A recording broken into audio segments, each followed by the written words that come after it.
Hey, everybody. Thanks for joining. I'm Sarah Moskowitz. I'm Executive Director at the Citizens Utility Board.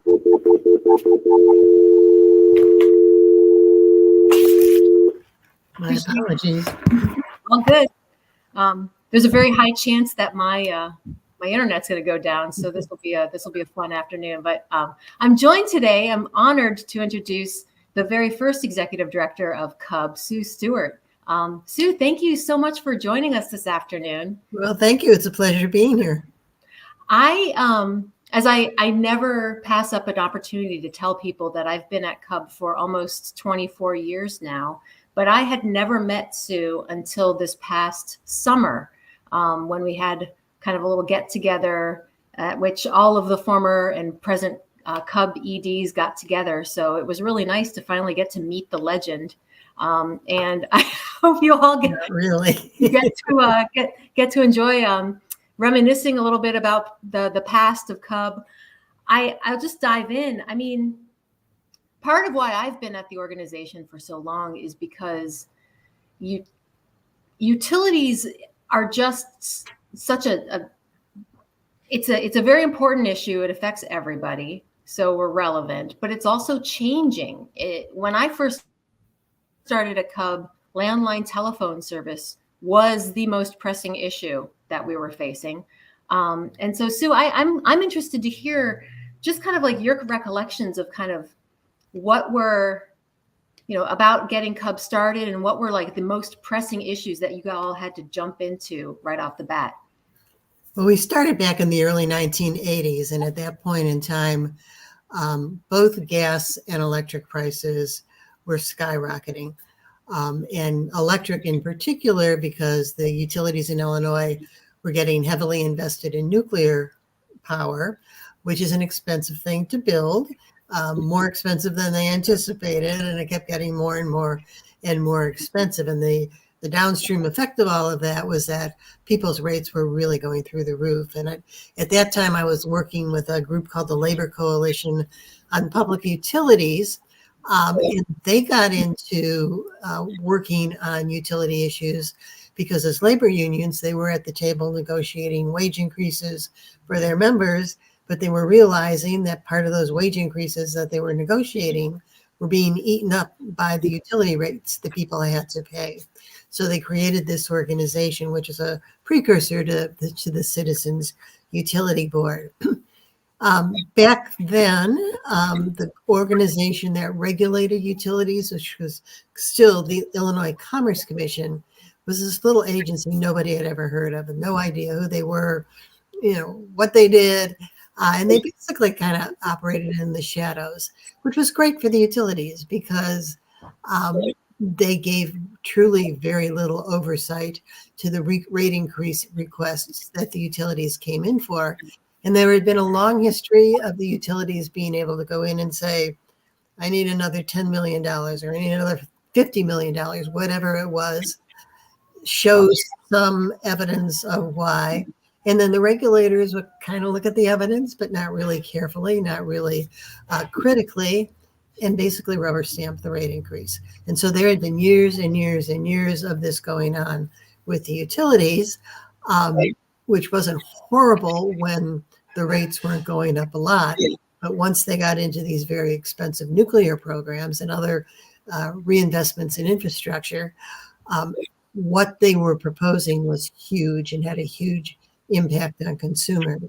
So with the advent of CUB and with other organizations working in the field, we kind of ripped off the mask and shined the light on what the Illinois Commerce Commission did, what the utilities were asking for, how that was going to affect people's rates, and why we thought all or part of what they were being asked was unreasonable. And was really able to galvanize people around issues that they were already upset about and give them an outlet to vent their anger and their unhappiness in a way that was productive in getting rates more in line. So you were already involved in work on utilities through the labor group that you were affiliated with. Right. So, right. So I'm interested, that is part of what's fun about this work is it affects everybody. Everybody's mad. It doesn't have, it doesn't matter if you're a Democrat or a Republican or, live in a rural area or in the city. There's a universality to it.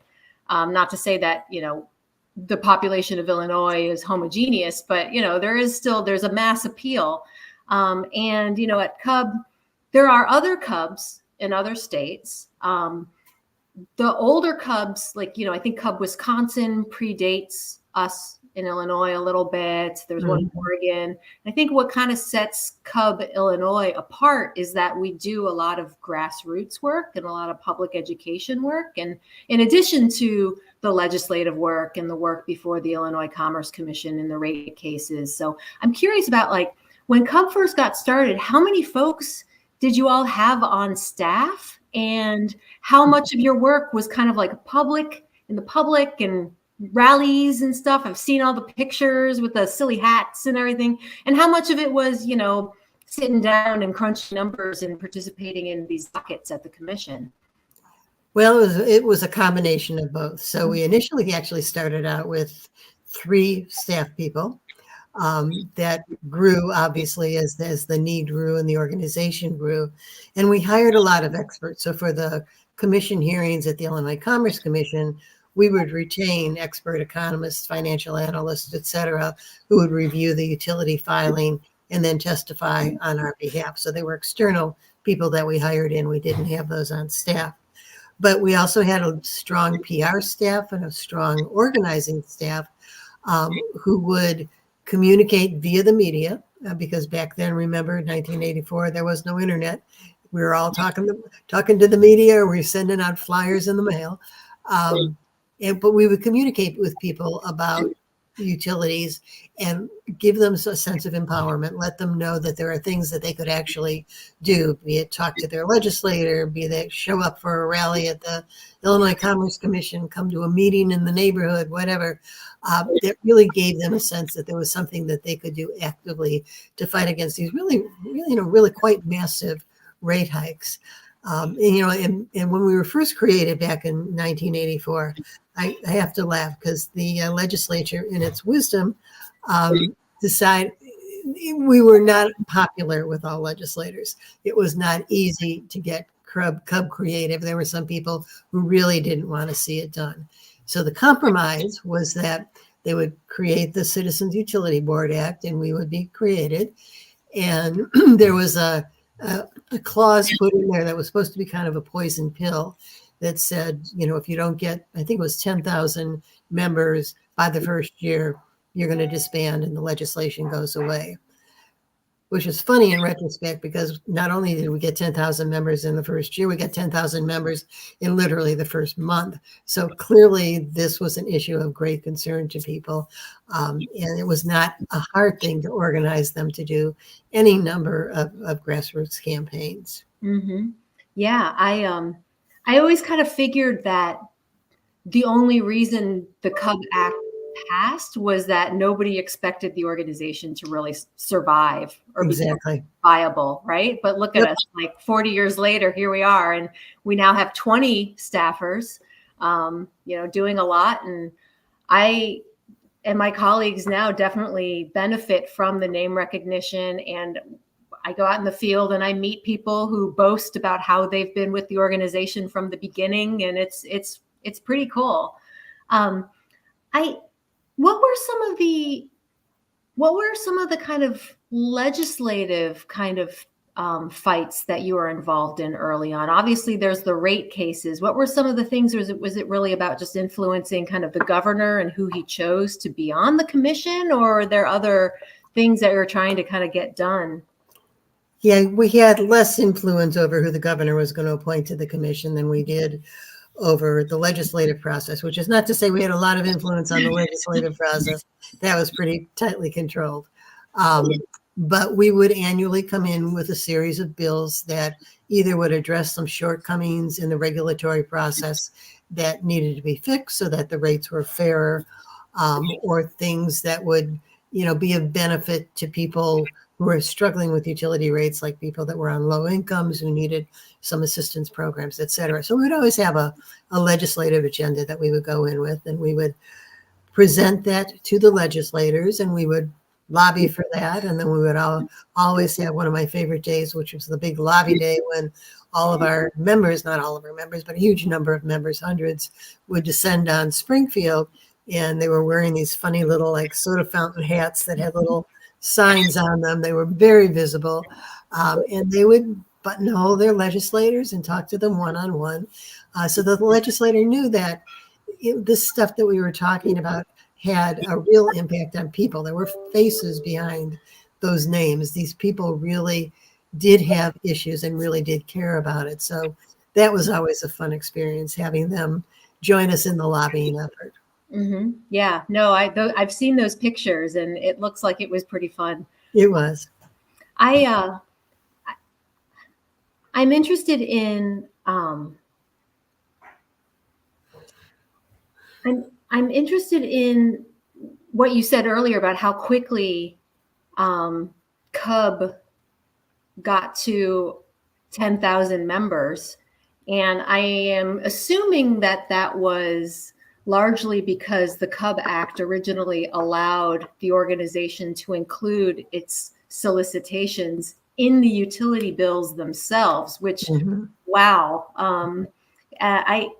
So tell me about that, and just logistically, how did that work, and then what ended up happening? Because obviously we can't do that anymore. Oh, you can't. Okay.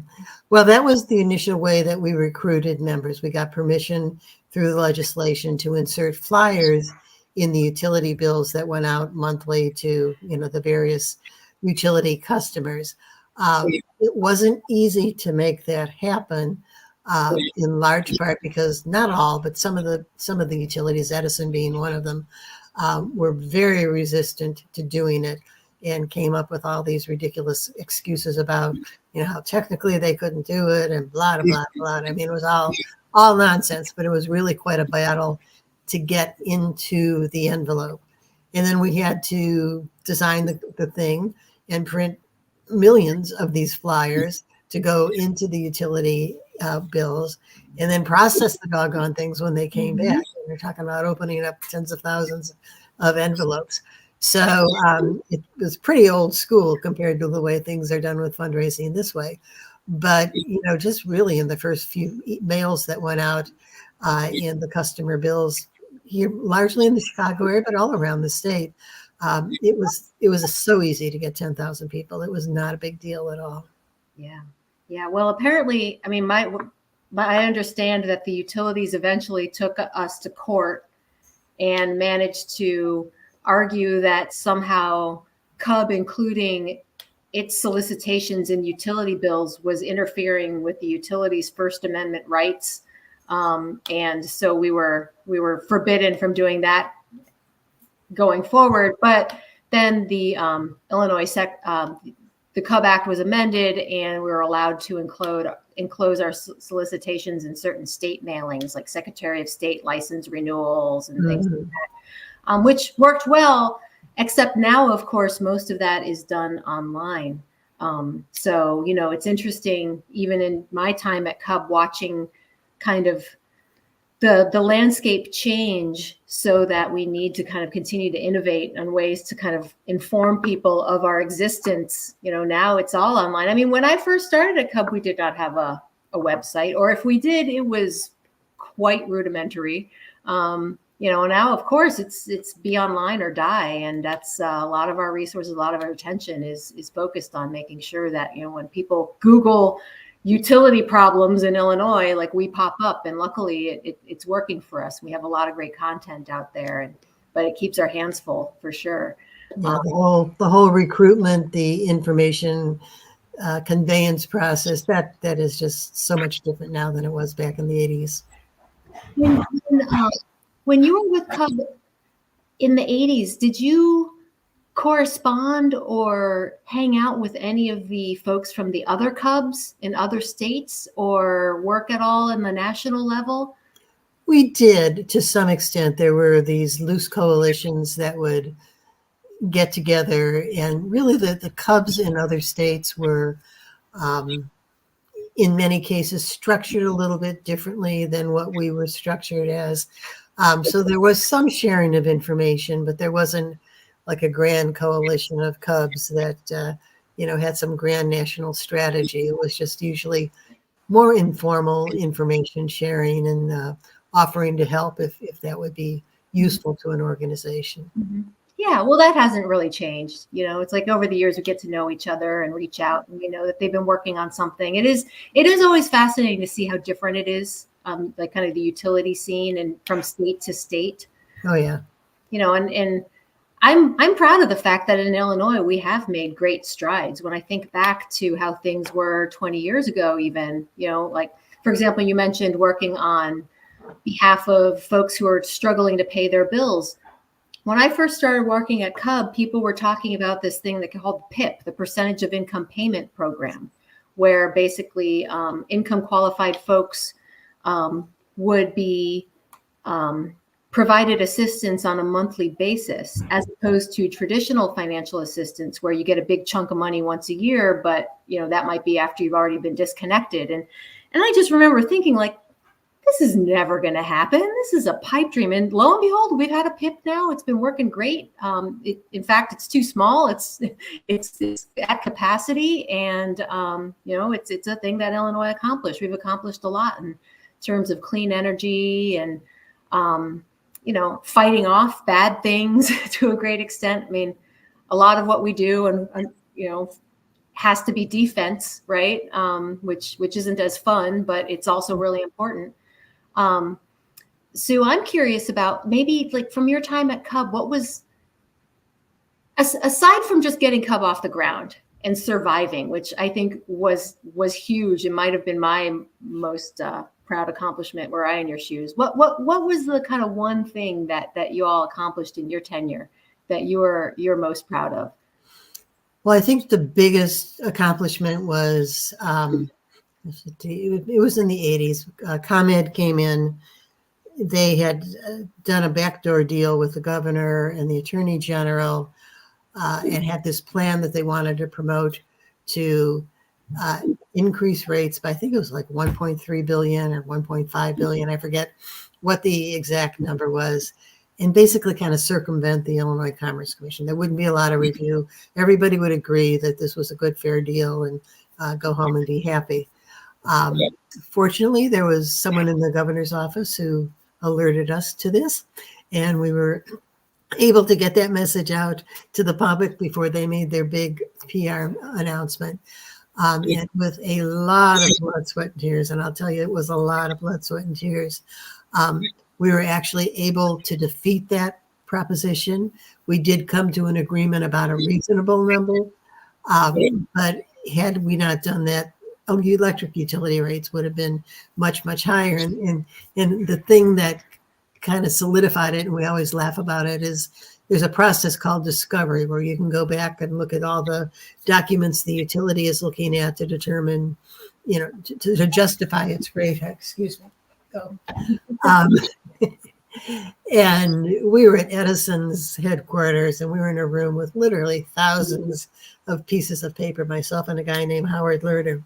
And we were going through these, trying to see if there was anything of use to us for the rate case. And I pulled up this one document written by a former chairman of the Illinois Commerce Commission, which said, not only was this not going to be a good deal for consumers, but it would be the best deal that Edison could possibly get, because if they actually went to a rate hearing, the Illinois Commerce Commission was likely at this point in time to give them a lot less. It was like the ultimate smoking gun. So to this day, I remember that we had it copied and skirted it out of the building before anybody took it away from us. But that pretty much cracked open the case. It was clear that this was an exorbitant amount of money that should not be justified. So that was a huge, huge, huge undertaking. It was a lot of long hours. In fact, I remember this one attorney that was working with us. We were late hours at the CUB office.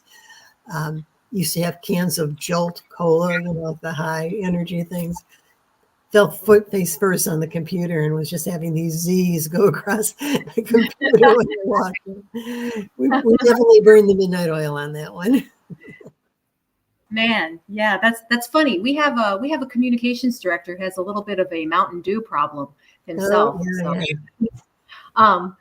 So, yeah. that is amazing when you find typed out in black and white, like all of their nefarious kind of plans like that. It's like, see, we're not just making it up. Like, yeah, it was golden. yeah. And, back then, of course, ComEd, I mean, hearing about that, 1 point something billion dollars in the 80s, like jaw drops. I mean, that's a lot now.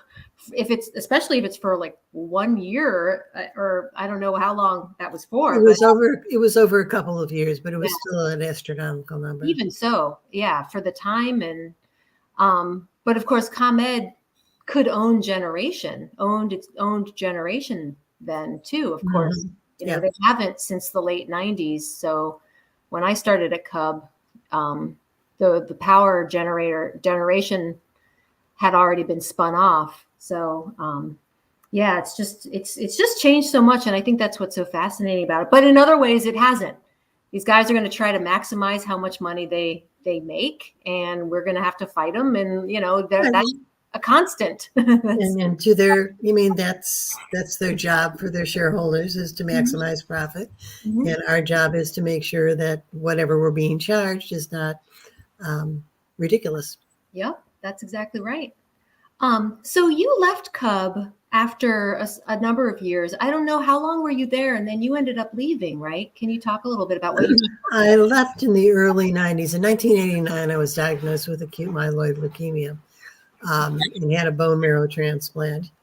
And I returned to CUB for a few months after that. It might have been a year after that. But I don't know if you know anybody who's ever been through a bone marrow transplant, but it is a very physically rigorous, debilitating process. And the recovery period can be quite long, during which you just don't have the energy like you did before.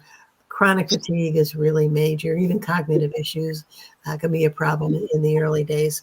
So I realized I didn't have the stamina and the bandwidth to do the job the way I thought it needed to be done. So I retired and moved on to other things. Mm-hmm. Yeah, well, I'm glad you're with us to talk about it today, for sure. And after you left, Marty Cohen.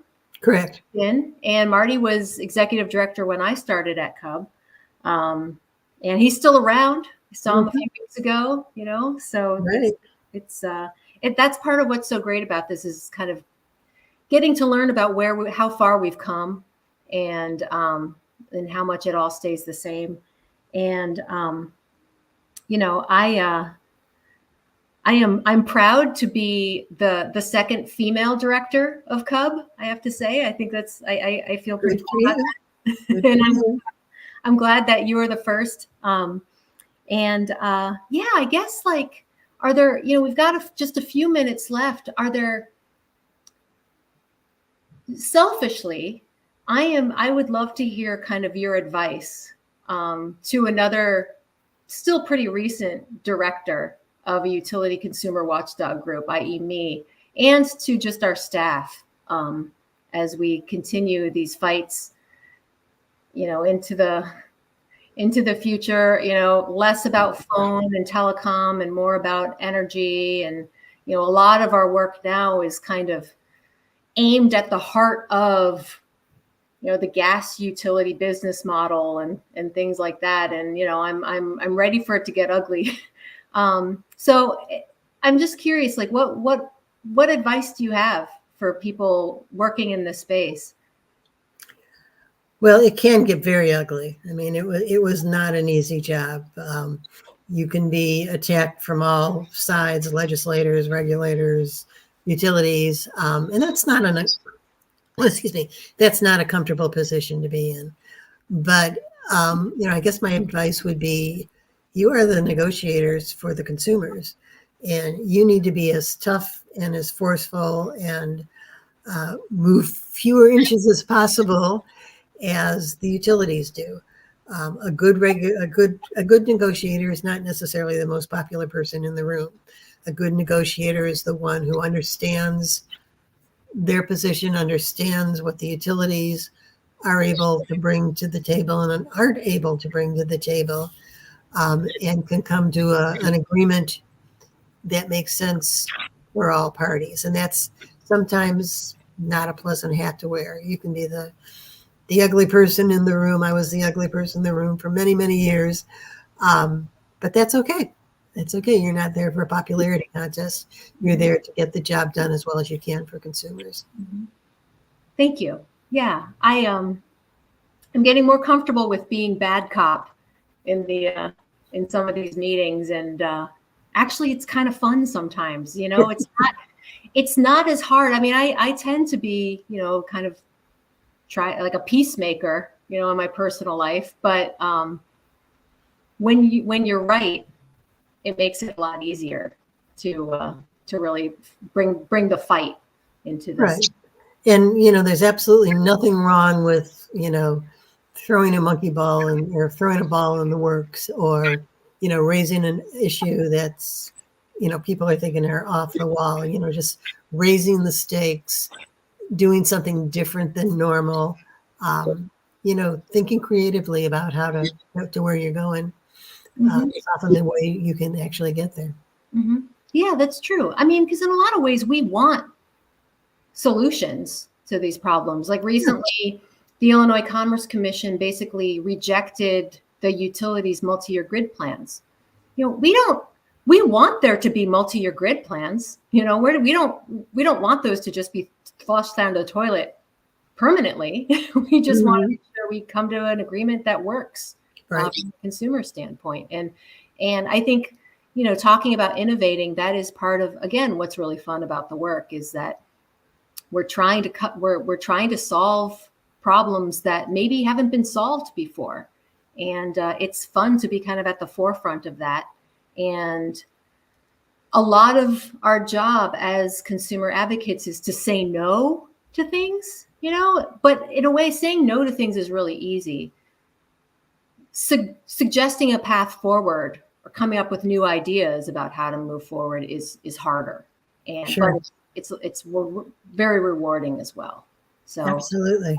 And I think like you and I and other folks in the space and my team are good at filling those different roles as needed, as the occasion requires. Correct. Very good. So I want to thank you so much. I really appreciated your taking the time, and you know, I feel like this is a favor you're doing to us at CUB. You know, as our 40th anniversary, and you know, you were, like I said, you're always this kind of mysterious figure to me. You know, everyone be like, oh, that was back when Sue Stewart was in charge, and like, who's Sue Stewart? So very cool to get to meet you and your cat. And, sorry about that. No, it's okay. It's okay. I too have had cats who are a bit of a ham. So so I hope that you stay in touch and that we can do this again sometime. Sounds great. Just reach out whenever it would be helpful.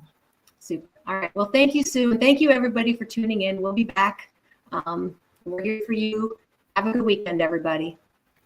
Take care.